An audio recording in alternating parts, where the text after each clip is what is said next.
Osvea is an acronym that stands for options, selection, visualization, execution, and acceptance. These are the 5 components of a golf shot that every tour professional, yes, every tour professional will pass through when hitting to a target in competitive play. The options phase of Osvea is where the player makes observations about the environment and looks at their shot options. They may have a safe option, a moderate option, and an aggressive option. Once they've observed the environment and looked at their shot options, it's then time to select a club, a target, and a shot shape. Now, when we look at tour professionals, in this section, as they collate all this concrete data, they take in more information than the novice player. A great example of this would be someone like Phil Mickelson. Oh, you don't believe that Phil Mickelson has mastered the strategic side of golf? Well, check this out. That goes 145 yards, let's say. Now that will vary based on temperature and altitude, and which will change with time of day and whatnot, as well as wind and those effects. But one of the things people will say is, I hit my wedge, 120. Well, you might hit a 120 under certain conditions, but in the morning, ball's not going to go 120. Maybe in the afternoon when it's warmer and the ball heats up, but it's going to go 5 to 10 yards short in the morning. People don't factor that in. If you get a little bit of water in between the club face and the ball, people don't know, it actually increases spin, causes it to go shorter. The first cut always comes out 6 to 8 yards dead. If the grain is into you, it's going to launch and hit lower on the face, launch lower, have more spin. If it's down grain, the club slides a little bit quicker, you'll get more out of it. If it's sitting up on zoysia or off of a tee, always goes 5 yards farther with each iron, based on the fact that the center of gravity is underneath the ball and it launches higher, a little bit less spin. All these things I have to factor in when I look at the lie. Okay, how is the lie and how is the ball going to come out relative to my 145 9 iron? Now, that's 10 off a stock, so I have a normal swing, right, and then I have a second swing for every iron shot, and it's a little bit shorter backswing with the same acceleration. So I have a 145 and a 155 yard shot. What is the lie going to do? What's the temperature? What's the wind? How do I want the ball coming into the green? So, there we have it. Phil Mickelson, an expert performer.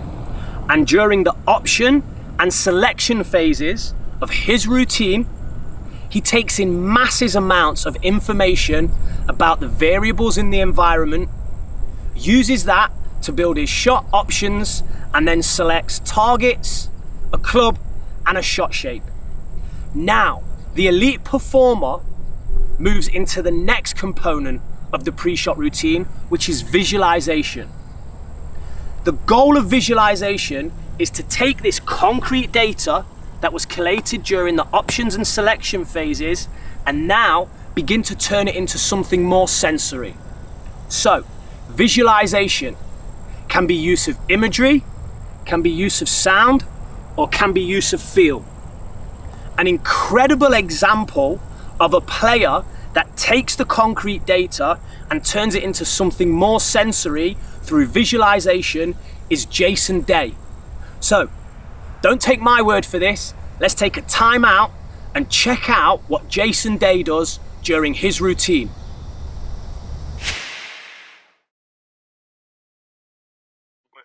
One of the things that we saw a lot on TV at the PGA was just your pre-visualization routine when before the shot, and you're very consistent with it, and we'd love to just hear your thoughts about talk us through the routine, and we'll go through your mind.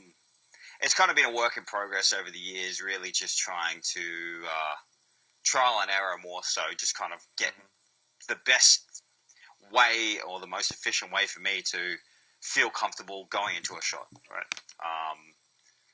Because at the end of the day, every golfer goes through a shot where some days they'll be concentrating a little bit more, and some days they won't be concentrating as hard as they were. And sometimes they'll go into a shot and not really think about it and hit a shot and it'll go into the trees and wonder why. And you just weren't concentrating hard enough on your target. Right. So, I used to visualize. I used to struggle visualizing with my eyes open. really trying to pick a shot, whether it was a fade or a draw or high-low. So my coach one day, Colin, said, why don't you just close your eyes? Aaron Badley does it. So I started closing my eyes at a very young age. I was like 14, 15 years old. So I started closing my eyes, and that's kind of how that came along. But really, it's very simple. I try and I take 2 practice swings before my shot. I just really try and mimic what I'm trying to accomplish. And for the most part, I'm just trying to hit a high bomb draw. So I just try and get the feeling of getting the club on the inside just a little bit, because that's where I feel the most powerful, is just getting the club on the inside. And then when I come back, I close my eyes. And when I close my eyes, I see a picture of myself standing like right here. So I'm standing there. I'm about to hit the shot, and I visualize my swing go back, and then go through, and I see the ball come out. And then I see how it goes, where it lands, and how it bounces. So when I close my eyes, I visualize that, and I make sure, especially last week, I make sure that I don't hit the shot or don't stop visualizing until I'm fully comfortable with that visual. So after I do that, then I come in, and say for instance, I'm picking the tower.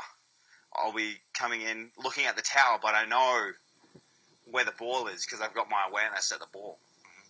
And then once I change my eyes to the ball, my awareness is going back out to that tower, and then I look up to the tower and know exactly where it is.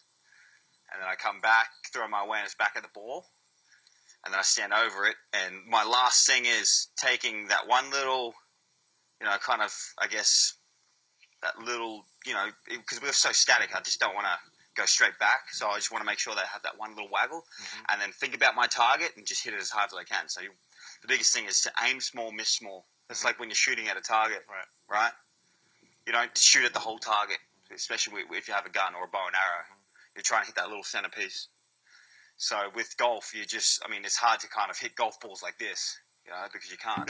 So the biggest thing for me is to really kind of visual and think about your target. And then I just go ahead and just hit it as hard as I can.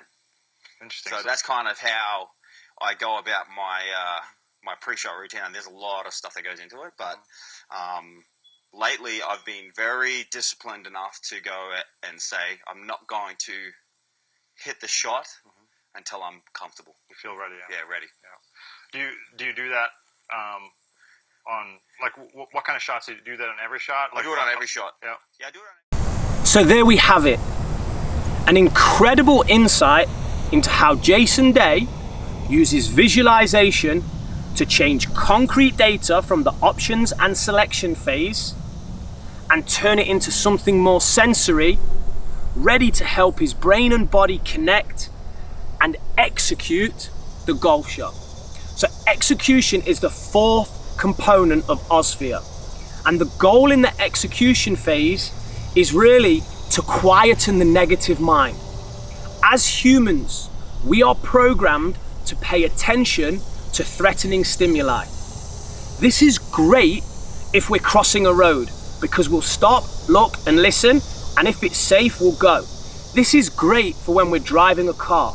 We'll stop at red lights for fear of getting a ticket, or even worse, getting smashed into. But it's not the best for our golf.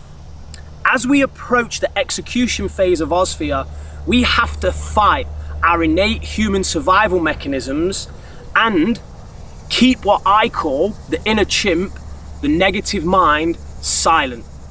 Now there's infinite ways of doing this, but rather than me explain them, let's check out how Jordan Spieth does this. Okay, Ramel, roll Spieth's routine.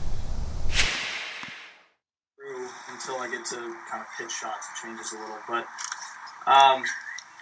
what I'll do is I'll often kind of stand back behind the ball, kind of in line with it like this, and say I'm going to go, we'll just stick with the same target over the red pole. And so I'll stand kind of back here, and I'll kind of think, am I going to, if I'm going to hit a high straight ball, I kind of get the motion right here of what straight is, right? With kind of 2 or 3 little practice swings, nothing swinging too hard. Just get the motion. If I'm going to hit more of a fade, I'm kind of sawing it off, right? Just a little difference in those two swings, just to kind of get that motion.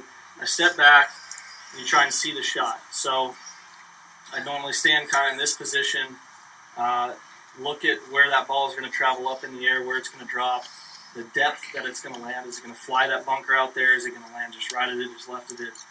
And then from there, I step in, still kind of eye on the target, set the club down right where I want it to be started. Sometimes I bob my head too much. I've seen that. But all in all, you'd like to kind of just get set up in a nice, comfortable, powerful position, pointed at that target, and put that same swing that you just rehearsed.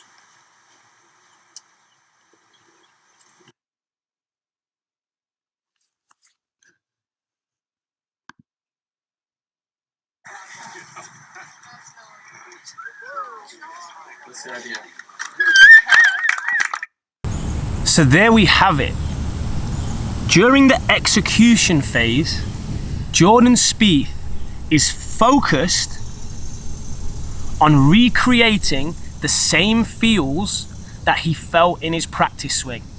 This is a strategy that allows his mind to silence that inner chimp, to avoid focusing on threatening stimuli. Perhaps the all-time great at keeping the inner chimp quiet may be Tiger Woods. Remember this?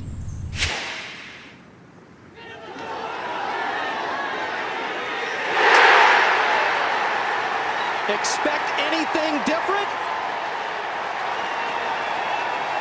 The fifth and final component of Osvea, acceptance. Players that can accept the outcome of the shot have an increased chance of hitting every single one of these steps next time they approach the golf ball. Players that struggle to accept the outcome, experience anger, stress, frustration, could potentially miss steps next time they approach the golf ball, and ultimately this can have an adverse effect on their shot. A great example of a tour player who engages in acceptance to such a high level is Jim Furyk. After every shot, Jim Furyk analyzes his process, and sometimes if he's unhappy with the outcome, he'll even re-hit an imaginary shot, trying to recreate and simulate what he's just been through and enhance his process for next time he approaches the golf ball. Now, imagine this.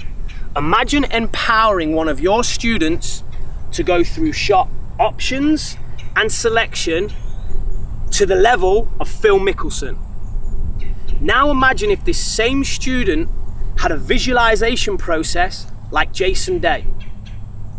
Then imagine if they could keep the chimp quiet to the extent of Tiger Woods, and then finally accept shots like Jim Furyk. Empowering this kind of thought process can help the mind and body connect and allow your students to find their better golf swings more often.